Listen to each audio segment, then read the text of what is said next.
of Business of Youth Parliament. I am directed to enclose a copy of Child Welfare and Protection Bill 2024, which has been passed by the Upper Chamber Youth Parliament. Honorable members, I have to make an important announcement. On my own behalf and on behalf of the members of the House, I have great pleasure in extending a warm and hearty welcome to honored delegates of Republic of Maldives for on a visit to India as an honored guest, Mr. Zahan Ashraf, the Deputy Speaker of Republic of Maldives, Mr. Abdullah Fayaz, Deputy Minister of Housing and Infrastructure, Ms. Mariam Rashida Ali, Deputy Minister of Economic Development. It is a very high-powered delegation. The delegation arrived on 17 August 2024. They are now seated in special box. We wish them a happy and fruitful stay in our country. We also convey warm greetings and best wishes through them to the President, the Parliament, and the friendly people of Diveri Rajya. Now, let's take up the calling attention motion.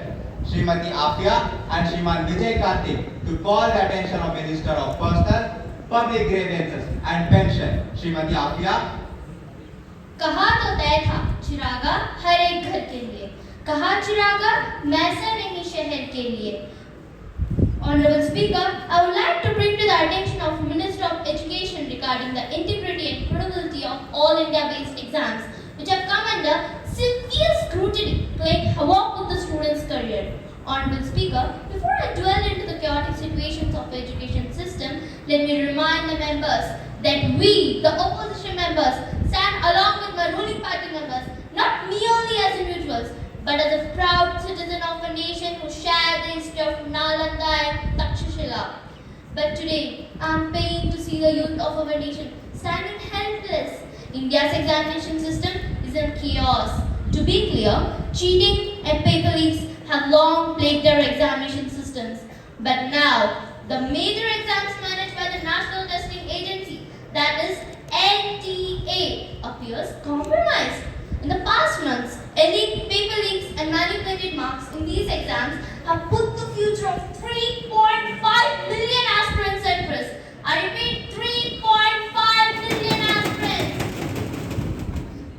In last week, 3 other public exams conducted by the government were either cancelled or postponed, affecting another 1.3 million candidates. Let my worthy friends accept that there is a system failure. Shriman Vijay Kartik. Honorable Speaker, I would like to bring to your notice and inform my fellow parliament members that not only paper leaks but also various examination fraud that exploit the vulnerabilities in our system.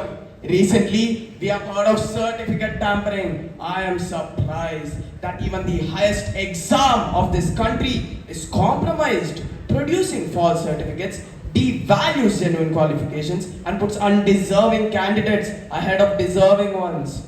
Online exams have their own loopholes. The sharing of login credentials allow unauthorized individuals to access. Breaches in data privacy lead to leaks of sensitive information. All these breaches threaten the reliability and integrity of online examinations. Sir, the NEET scam is a wake-up call for us to adopt high-tech solutions to safeguard the integrity of examination. I request the Minister of Public Grievances to address these issues.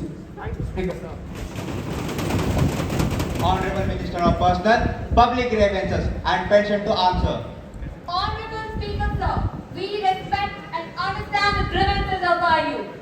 For the same, our government of the past 10 years has implemented various youth-centric schemes and provisions. We are all aware about the Public Examination Prevention of Unfair Means Act 2024, which safeguards the merit of our youth and welfare of our children. Sir, let me mention that this act aims to maintain sanctity of the examination by clearly defined rules, strict penalty, and robust enforcement mechanism. Any person resorting to any unfair means under this act shall be punished for not less than 3 years with a hefty fine of 5 to 10 lakh rupees and in case of default of payment, an additional imprisonment shall be imposed on that person according to the Bharatiya Nyaya Sanhita 2020. Also, all offences under this act shall be cognizable, non-bailable and non-compoundable.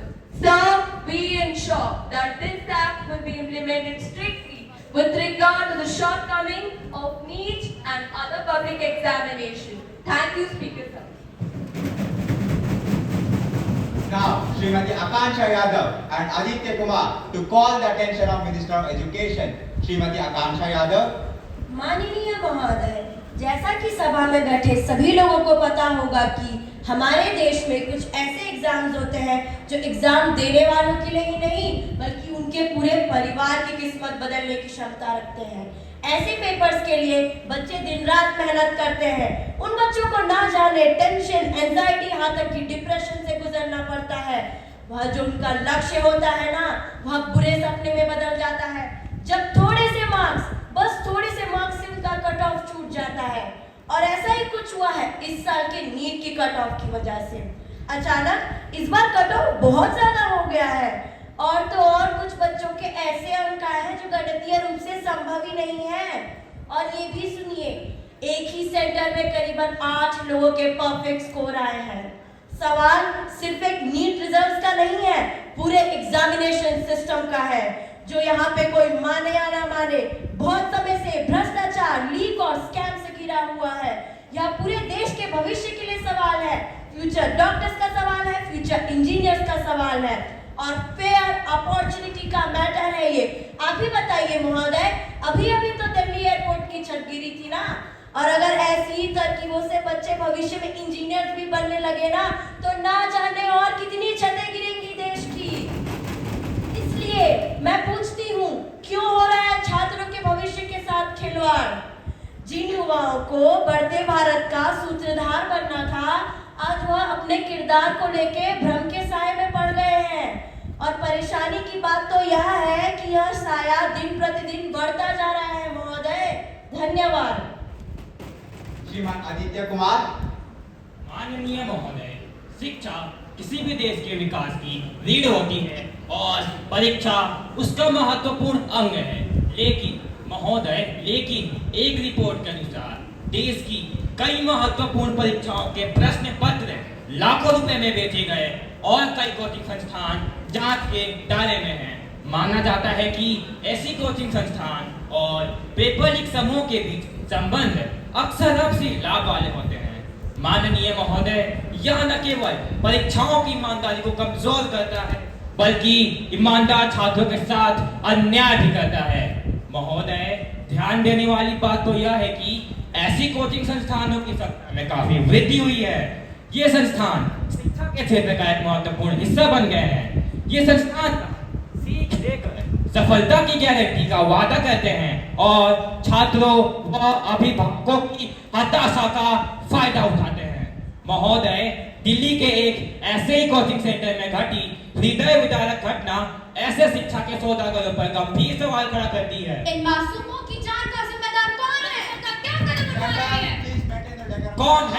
कौन है जो इन संस्थानों को पैसे दे रहे हैं? इन संस्थानों के आका बेखौफ मनमानी कर रहे हैं। ये मौतें शैक्षणिक संस्थानों की तो पोल खोलने के साथ साथ सरकारी लापरवाही को भी बेनकाब करती है। महोदय, इसीलिए मैं आग्रह करता हूं कि इन कोचिंग सेंटरों पर अंकुश लगाने और उन्हें कानूनन नियमित करने की आवश्यकता है।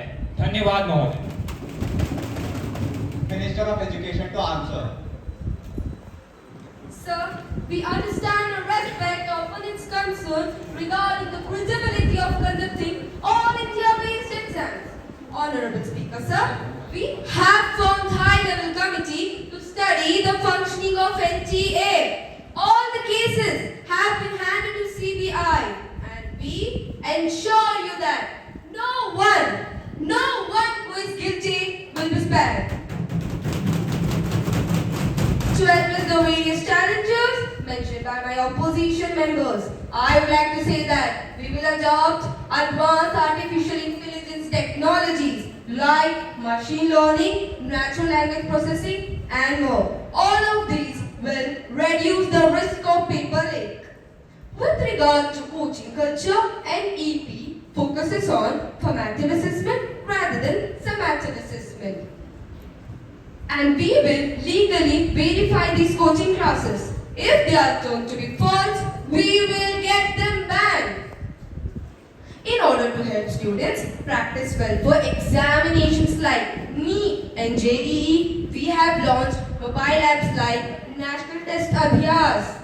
All of this will discourage the mushrooming coaching classes. At last, we pledge to make education a beacon of hope for the upcoming generation. Thank you, Speaker Madam. We will now move on to the next item in the list of business, which is legislative business. We will start with the introduction of the bill. Honorable Home Minister, please introduce the bill. Speaker Madam, I beg to move the lead to introduce the bill. Further, to introduce the Disaster Management Amendment Bill 2024.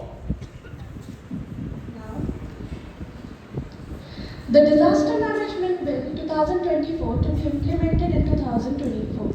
Now, the question is, those who are in favor, please say aye. Aye. Those who are against, please say no. The ayes have it, the ayes have it, the ayes have it. The leave is granted. Speaker Madam, I introduce the bill. Honorable Health Minister and Family Welfare, please.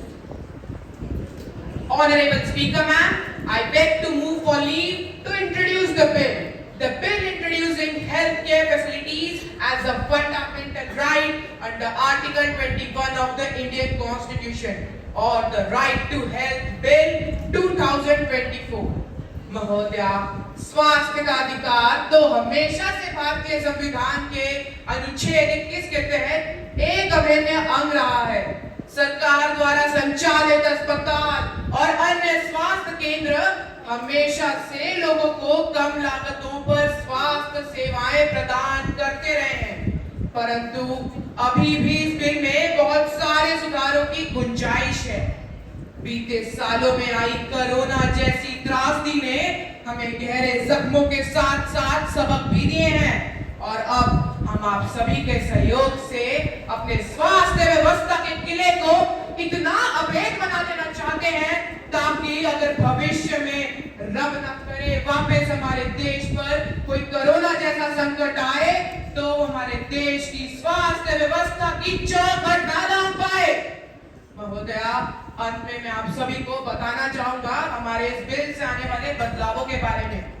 सबसे पहले हम स्वास्थ्य देखभाल के विषय को राज्य सूची की बजाय संवर्गीय सूची का एक विषय बनाएंगे, और स्वास्थ्य देखभाल के लिए निर्धारित जीडीपी प्रतिशत जो नाम के लिए 2.6 है उसको बढ़ाकर 6% तक लाया जाएगा।